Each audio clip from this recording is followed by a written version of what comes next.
Hi, I'm Jennifer Schomburg Kanke, winner of the Sheila-Na-Gig Editions Editor's Prize for Fiction.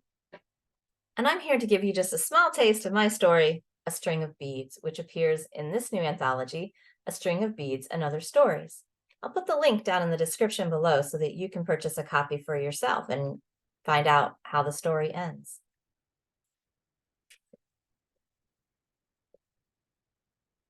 Also, I'm not going to stop when I'm reading. I will probably flub some words. Let's just roll with it, okay? Cool. You with me? All right. A String of Beads. During this month's weekend with her father, which her mother said might be her last, Nora had filled the black patent leather purse, a St. Monica's rummage sale find, with the shells she'd been told to abandon on the beach. The only other shells she'd ever really seen were glued to the top of a cigar box at Granny's house, where the old woman kept decades-old Valentine's cards from Papa Nick, who was not Granny's husband and never would be. When the girl asked why, her grandmother just said, "If it ain't broke, don't fix it." The shells of her box were small peachy spirals that made it so nothing could be stacked on top of it. Whenever the girl wanted, she could go upstairs and take out all the cards with fat baby cupids and red hearts, spreading them across the white crochet blanket, organizing them by year, then by amount of text, then by amount of sap and lovey-gooey. A card with a love sonnet and filigreed corners scored significantly higher than a naked baby saying, "Aiming at you," with a wink on its pudgy round face. She'd add up Papa Nick's score, and he always came out ahead of Mariner, Granny's first and only husband, from whom there were no cards in the shell box. Sometimes Granny would walk in on her while she was sorting. "Put those old things up. You'll get dust all over everything." "They're not dusty. That's just the box. I leave that on the shelf. See? See?" "Put them up." Nora would slowly scoop them from the bed, letting them land in whatever old order in the box. The shells she'd found at Lake Erie might make for a good box. It looked different from Granny's, but it would still be a good one. All the shells were gray and striped, looking like the slim older sisters of the clam she had seen in tanks at the grocery store. Her mother often hurried the cart past them.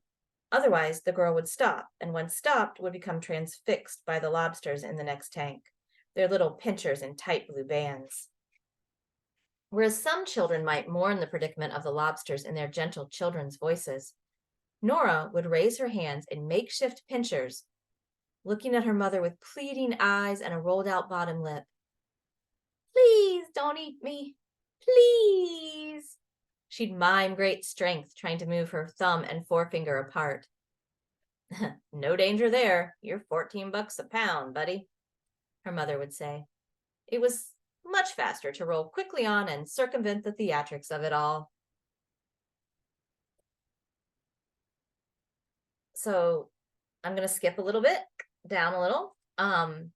And Nora has moved on from going through her grandmother's old Valentine's cards, and now she's going through her grandmother's jewelry box. "Who gave you this one?" She held up a heavy turquoise in the shape of the sun. "Your Uncle George bought me that on a trip out west." "What about this one?" A feather of sparkly pink glass with a rusty brooch pin. "Your father brought that back for me his first Christmas off to school. We were all real proud of him then." "Not now?" What else is in there?" Granny rummaged among the costume jewelry and wooden crosses. "Oh, now here's a pretty thing." "Oh, that's my favorite." The pink pearls were all the same diameter and smooth as smooth could be, except where the paint was flaking away and showing a glimpse of the white plastic underneath. These were from Willis, my first boyfriend." "You had boyfriends?" Someday, she assumed she too would have at least one, but for now, boyfriends were something only women on TikTok and her mother seemed to have. She couldn't imagine that word meaning anything other than men in denim jackets who smelled of diesel, Marlboros, and energy drinks. They all looked like shorter, taller, fatter, thinner versions of her father. Boyfriend meant almost, but not quite. She sometimes worried how many almosts she'd have to try. The process seemed tiring and not particularly advantageous, except for the last guy who always brought her mother a box of clementines when he'd run routes to the south. She liked the little almost what an orange should be. This was the only time almost but not quite seemed worth the hassle. Of course I had boyfriends. Granny stalled a moment. Well, 2 at least. There was Willis, then there was Mariner. I guess 3. There's Nick now, I suppose. Mariner was your boyfriend? That's often how it goes, yes. Nora pondered this for a bit.